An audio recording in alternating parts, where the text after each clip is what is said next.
चलिए जानते हैं आज की देश और दुनिया की सिलेक्टेड काम की और महत्वपूर्ण 50 बड़ी खबरों को सिर्फ 10 मिनट में। पर अभी तक आपने इस चैनल को सब्सक्राइब नहीं किया है तो सब्सक्राइब कर दें।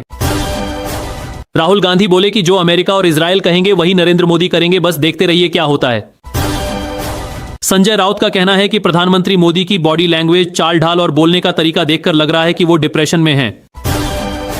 बाबा रामदेव ने कहा कि ट्रंप वाले मामले पर हमारे प्रधानमंत्री चुप हैं, वो भी कुछ बोल नहीं पा रहे हैं। प्रशांत किशोर ने कहा कि 5 दिन के युद्ध में ही लोगों के घरों के चूल्हे ठंडे पड़ गए, ऐसा कैसा आत्मनिर्भर देश बनाया जा रहा है। अनुराग ढांडा बोले कि इलेक्शन कमीशन के लेटर पर बीजेपी की मुहर लगी है, इससे बड़ा सबूत क्या होगा कि चुनाव आयोग बीजेपी के हिसाब से चल रहा है। संसद में पीएम मोदी ने कहा कि जैसे हमने कोरोना के समय मुश्किलों का सामना किया था, वैसे ही अब फिर से तैयार रहने की जरूरत है। श्रीनिवास बीवी ने कहा कि मोदी जी के फादरलैंड और ग्रैंड फादरलैंड की वजह से मदरलैंड के लोगों के घरों में लकड़ी के चूल्हे जल रहे हैं और सफर भी महंगा हो गया है। नेहा सिंह राठौर ने कहा कि जिस देश का प्रधानमंत्री गिरा हुआ होता है उसी देश की करेंसी भी गिरती है, इस बात पर लोग कितना सहमत हैं। संजय राउत की किताब में दावा किया गया है कि पूर्व उपराष्ट्रपति जगदीप धनखड़ को हटाने के लिए ईडी का इस्तेमाल किया गया था। ध्रुव राठी ने कहा कि मोदी की तारीफ वाली फिल्में तो बड़े पर्दे पर चल रही हैं, लेकिन उनकी असलियत दिखाने वाले वीडियो हटाए जा रहे हैं।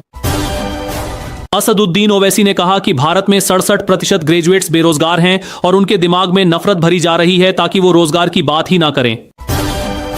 सोनिया गांधी की तबीयत खराब हो गई, उन्हें दिल्ली के सर गंगाराम अस्पताल में भर्ती कराया गया है और राहुल व प्रियंका वहां मौजूद हैं।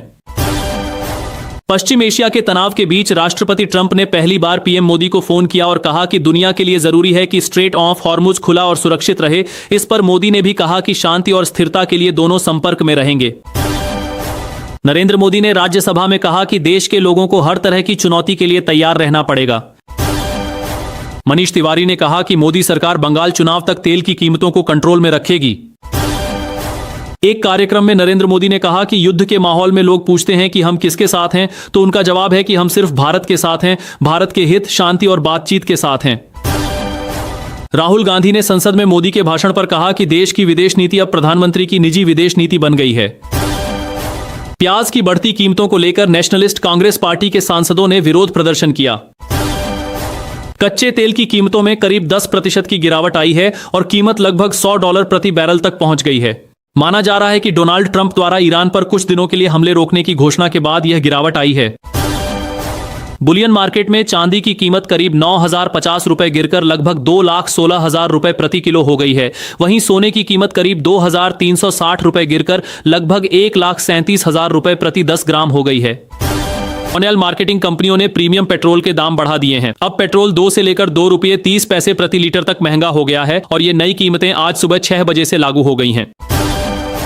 जम्मू कश्मीर के मुख्यमंत्री उमर अब्दुल्ला ने कहा कि बड़े पैमाने पर अधिकारियों के ट्रांसफर ज्यादातर गैर बीजेपी शासित राज्यों में होते हैं, खासकर पश्चिम बंगाल में, लेकिन उनका मानना है कि इससे चुनाव के नतीजों पर कोई खास असर नहीं पड़ता। उन्होंने कहा कि चुनाव नेता जीतते हैं, अधिकारी नहीं। साथ ही उन्होंने यह भी कहा कि वोटों की गिनती के बाद ममता बनर्जी भारी बहुमत से जीतेंगी। दिल्ली एनसीआर में मौसम अचानक बदल गया है। सुबह से ही कई इलाकों में बारिश हो रही है, जिससे लोगों को गर्मी से थोड़ी राहत मिली है और मौसम सुहावना हो गया है। इजराइल के प्रधानमंत्री बेंजामिन नेतन्याहू ने कहा कि अमेरिका होर्मुज जलमरुमध्य को खोलने के लिए कड़ी मेहनत कर रहा है और इजराइल भी इसमें हर संभव मदद कर रहा है। उनका कहना है कि अगर यह कोशिश सफल होती है तो तेल की कीमतें कम हो सकती हैं। चैत्र नवरात्रि के पहले दिन हरियाणा सरकार ने बिना लाइसेंस चल रही मीट की दुकानों पर सख्ती करने के आदेश दिए हैं। सभी नगर निगम और नगर पालिकाओं को निर्देश दिया गया है कि ऐसी दुकानों की पहचान कर उन्हें तुरंत बंद कराया जाए और लगातार जांच की जाए ताकि नियमों का सख्ती से पालन हो सके। महाराष्ट्र के रत्नागिरी में दाऊद इब्राहिम की पुश्तैनी जमीन नीलाम कर दी गई है। सरकार ने सेफमा कानून के तहत जब्त की गई इन संपत्तियों को बेच दिया है। खरीदारों को अप्रैल 2026 तक पूरी रकम जमा करनी होगी, तभी यह सौदा पूरी तरह मान्य होगा। राष्ट्रीय स्वयंसेवक संघ के प्रमुख मोहन भागवत ने कहा कि ईरान वाले युद्ध को भारत ही रुकवा सकता है। केंद्रीय मंत्री जयंत चौधरी को जान से मारने की धमकी मिली है। ये धमकी सीधे उन्हें नहीं बल्कि उनके स्टाफ को फोन कॉल और व्हाट्सएप मैसेज के जरिए दी गई। मामला गंभीर लगते ही पुलिस में शिकायत कर दी गई है। कांग्रेस नेता हुसैन दलवाई ने शशि थरूर पर तंज कसते हुए कहा कि वो प्रधानमंत्री नरेंद्र मोदी के खास सहायक बनना चाहते हैं। वहीं थरूर ने ईरान मामले पर कहा था कि मिडिल ईस्ट पर सरकार की चुप्पी एक जिम्मेदार रणनीति हो सकती है। पंजाब के मुख्यमंत्री भगवंत मान ने कहा है कि उनकी सरकार राजस्थान से 1,44,000 करोड़ रुपए मांगेगी। उनका कहना है कि 1960 से अब तक राजस्थान ने पंजाब से 18,000 क्यूसेक पानी लिया है, लेकिन उसका कोई पैसा नहीं दिया गया। इस्लामिक रिवॉल्यूशनरी गार्ड कॉर्प्स ने दावा किया है कि ईरान के पास मिसाइलों की कोई कमी नहीं है और उनका उत्पादन लगातार चल रहा है। इससे पहले बेंजामिन नेतन्याहू ने कहा था कि उन्होंने ईरान की मिसाइल बनाने की क्षमता खत्म कर दी है। ईरान के सर्वोच्च नेता अयातुल्ला अली खामेनेई के निधन पर शशि थरूर के बयान से राजनीति में हलचल मच गई है। उन्होंने कहा कि भारत सरकार को समय रहते शोक संदेश भेज देना चाहिए था। ईरान और इजराइल के तनाव के बीच सोने चांदी के दाम में बड़ी गिरावट आई है। 10 ग्राम 24 कैरेट सोना 7,000 रुपए गिरकर 1,48,000 रुपए पर पहुंच गया है। पिछले 5 दिन में सोना 13,000 और चांदी 38,000 रुपए तक सस्ती हो चुकी है। असम में विधानसभा चुनाव से पहले सियासी हलचल तेज हो गई है। केसी वेणुगोपाल ने कांग्रेस की तीसरी लिस्ट जारी करते हुए 22 उम्मीदवारों के नाम घोषित किए हैं। अब तक कांग्रेस कुल 87 सीटों पर अपने उम्मीदवार उतार चुकी है। Film Dhurandhar the revenge release होते ही विवादों में आ गई है। फिल्म में माफिया अतीक अहमद को आईएसआई एजेंट के रूप में दिखाया गया है, जिस पर सियासत गर्मा गई है। समाजवादी पार्टी के सांसद अफजल अंसारी ने कहा कि फिल्म के नाम पर सच्चाई को तोड़ा मरोड़ा जा रहा है और असली मुद्दों से ध्यान हटाया जा रहा है। तेलंगाना विधानसभा में महात्मा गांधी की हत्या को लेकर बहस छिड़ गई। कांग्रेस ने नाथूराम गोडसे का आरएसएस से संबंध बताया, लेकिन बीजेपी नेता महेश्वर रेड्डी ने कहा कि संघ का इससे कोई लेना देना नहीं है।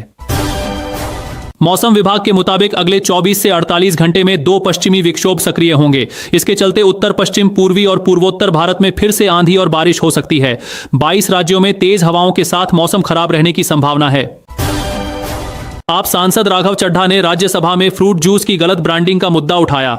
उन्होंने कहा कि ताजे फलों की तस्वीर दिखाकर मीठा पानी बेचा जा रहा है, जिससे बच्चों की सेहत पर बुरा असर पड़ रहा है। उन्होंने सरकार से इस पर ध्यान देने की मांग की। बिहार के डिप्टी सीएम विजय कुमार सिन्हा ने कहा है कि अब बिहार में बिना लाइसेंस कोई भी मीट की दुकान नहीं चलेगी। सरकार अतिक्रमण हटाने के लिए लगातार कार्रवाई कर रही है। आरजेडी नेता तेजस्वी यादव ने बीजेपी पर निशाना साधते हुए कहा कि बीजेपी जेडीयू को खत्म करना चाहती है। उनका कहना है कि इसी साजिश के तहत नीतीश कुमार को राज्यसभा भेजने का दबाव बनाया गया। यूपी के कैराना से समाजवादी पार्टी की सांसद इकरा हसन ने संसद में सरकार की विदेश नीति की आलोचना की। उन्होंने कहा कि कमजोर विदेश नीति की वजह से देश महंगाई और सामान की कमी की तरफ बढ़ रहा है। सरकार कहती है कि भंडार भरा हुआ है, तो फिर कीमतें क्यों बढ़ रही हैं? उन्होंने कहा कि विदेश नीति में साहस और साफ सोच जरूरी होती है। इस दौरान उन्होंने अयातुल्लाह अली खामेनेई का जिक्र करते हुए कहा कि उन्होंने कभी बड़े बड़े दावे नहीं किए, बल्कि जरूरत पड़ने पर अमेरिका के सामने झुकने के बजाय कुर्बानी को चुना। बिहार सरकार के मंत्री और बीजेपी नेता दिलीप जायसवाल ने कहा कि अनंत सिंह जनता के चुने हुए नेता हैं और संविधान के तहत जो अधिकार मिले हैं उसी के अनुसार काम कर रहे हैं। पूछ एआई को लेकर सीएम योगी आदित्यनाथ के बयान पर सपा प्रमुख अखिलेश यादव ने कहा कि बीजेपी के वादे जमीन पर नजर नहीं आ रहे हैं। जेडीयू में शामिल होने के बाद निशांत कुमार अब खुलकर बोलने लगे हैं। उन्होंने कहा कि 2005 से पहले बिहार में काफी दंगे और हिंसा होती थी, जिसे उनके पिताजी ने रोका। इस पर तेजस्वी यादव ने जवाब देते हुए कहा कि सही बात जानने के लिए डेटा देखना चाहिए। उनका दावा है कि 2005 से 2025 के बीच बिहार में अपराध दर सबसे ज्यादा बढ़ी है। उत्तर प्रदेश सरकार के मंत्री ओम प्रकाश राजभर ने मुख्यमंत्री योगी आदित्यनाथ के उस बयान का समर्थन किया है जिसमें उन्होंने कहा था कि भारत में राम राज्य जैसा माहौल महसूस हो रहा है। राजभर बोले कि जब दुनिया के कई देश युद्ध झेल रहे हैं, तब भारत में लोग अपने अपने त्योहार आराम से मना रहे हैं। अखिलेश यादव ने कहा है कि 2027 के चुनाव में भारतीय जनता पार्टी को सत्ता से बाहर कर देंगे। राहुल गांधी ने केरल चुनाव के लिए यूनाइटेड डेमोक्रेटिक फ्रंट को एक मजबूत टीम बताया है। उन्होंने कहा कि राज्य की जनता ईमानदार और काम करने वाली सरकार चाहती है। कांग्रेस ने 92 उम्मीदवारों की सूची जारी की है, जिसमें किसी भी सांसद को टिकट नहीं दिया गया। राहुल गांधी ने केरल को अपना घर बताते हुए जीत का दावा भी किया। एलपीजी गैस की कमी पर संजय सिंह ने कहा कि पिछले कुछ दिनों से ये कहा जा रहा है कि समुद्री रास्ता खुल गया है और भारत के जहाज आराम से आ रहे हैं, लेकिन असलियत अलग है। उनके मुताबिक सिर्फ 2 जहाज ही भारत पहुंच पाए हैं, जबकि 20 से ज्यादा जहाज अभी भी फंसे हुए हैं। ऐसे में सरकार का सब कुछ सामान्य होने का दावा गलत है। राहुल गांधी ने भारतीय जनता पार्टी पर हमला बोलते हुए कहा कि ये पार्टी खून खराबा करने वाली है और देश में नफरत व डर फैलाती है। उन्होंने ये बात दिल्ली में होली के दिन हुई एक हिंसक घटना के बाद कही, जो बाद में बड़े टकराव में बदल गई थी। भूपेश बघेल ने आरोप लगाया कि मौजूदा बीजेपी सरकार के समय में गैरकानूनी काम बढ़ रहे हैं। उन्होंने कहा कि अफीम जैसी खतरनाक नशीली फसल को बढ़ावा दिया जा रहा है, जिससे युवाओं को नशे की तरफ धकेला जा रहा है। झारखंड में महिलाओं को मैया सम्मान योजना के तहत 20वीं किस्त मिलनी शुरू हो गई है, जिसमें हर लाभार्थी को 2,500 रुपए दिए जा रहे हैं।